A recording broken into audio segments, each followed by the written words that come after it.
Assalamualaikum warahmatullahi wabarakatuh. Perkenalkan, nama saya Fajar Sulistyo dengan NIM 0541133902. Di sini saya akan menjelaskan langkah-langkah mediasi pernikahan untuk memenuhi tugas mata kuliah Hukum Islam dan acara peradilan agama. Proses mediasi pernikahan mewujudkan penyelesaian konflik secara damai untuk keharmonisan rumah tangga. Apa itu mediasi pernikahan? Mediasi pernikahan adalah proses penyelesaian konflik antara suami dan istri dengan bantuan pihak ketiga yang netral atau mediator untuk mencapai kesepakatan yang dapat diterima oleh kedua belah pihak. Dan apa tujuan mediasi? Mediasi menyelesaikan konflik secara damai, memperbaiki komunikasi pasangan, menghindari perselisihan yang berkepanjangan, mencapai solusi yang adil, dan mempertahankan keutuhan rumah tangga jika memungkinkan. Ada beberapa prinsip-prinsip mediasi.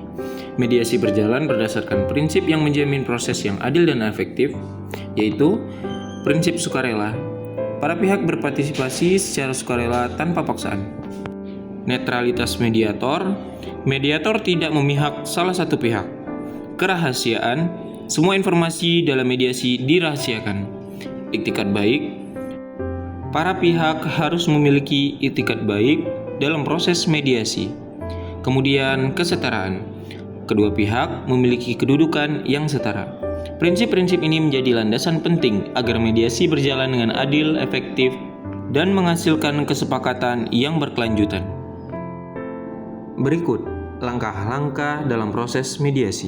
Langkah pertama yaitu permohonan mediasi.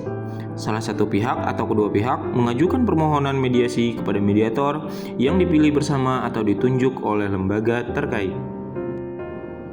Langkah kedua, penerimaan dan penjelasan proses. Mediasi adalah proses sukarela untuk mencapai kesepakatan yang adil dan terbaik bagi kedua belah pihak. Mediator menerima permohonan, kemudian menjelaskan tujuan mediasi, kemudian menjelaskan aturan dan tata cara mediasi, dan menjelaskan hak serta kewajiban para pihak. Mediator bersikap netral, tidak memihak, dan membantu para pihak mencapai kesepakatan secara damai. Langkah 3, pertemuan pembukaan. Yang pertama, mediator memperkenalkan diri, kemudian menjelaskan peran mediator, kemudian menegaskan prinsip kerahasiaan, menekankan pentingnya sikap saling menghormati, dan meminta komitmen para pihak untuk beriktikat baik. Mediasi berhasil ketika para pihak bersedia mendengarkan, memahami, dan bekerja sama mencari solusi yang terbaik. Langkah kelima, identifikasi masalah dan kebutuhan. Tujuannya adalah untuk memahami secara mendalam masalah, kepentingan, dan kebutuhan para pihak sebagai dasar untuk mencari solusi yang adil dan berkelanjutan. Mediator membantu 1. Menemukan akar konflik, menggali penyebab utama konflik yang terjadi. 2. Mengidentifikasi kepentingan para pihak, memahami hal-hal penting yang menjadi perhatian dan prioritas masing-masing pihak. 3. Menentukan kebutuhan yang perlu dipenuhi.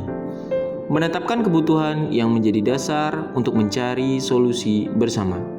Dengan memahami akar masalah, kepentingan, dan kebutuhan, para pihak dapat bekerja sama mencapai kesepakatan yang adil. Langkah 6. Mencari dan merumuskan solusi. Mediator memfasilitasi diskusi untuk 1. Menghasilkan berbagai alternatif solusi. 2. Menilai kelebihan dan kekurangan setiap solusi.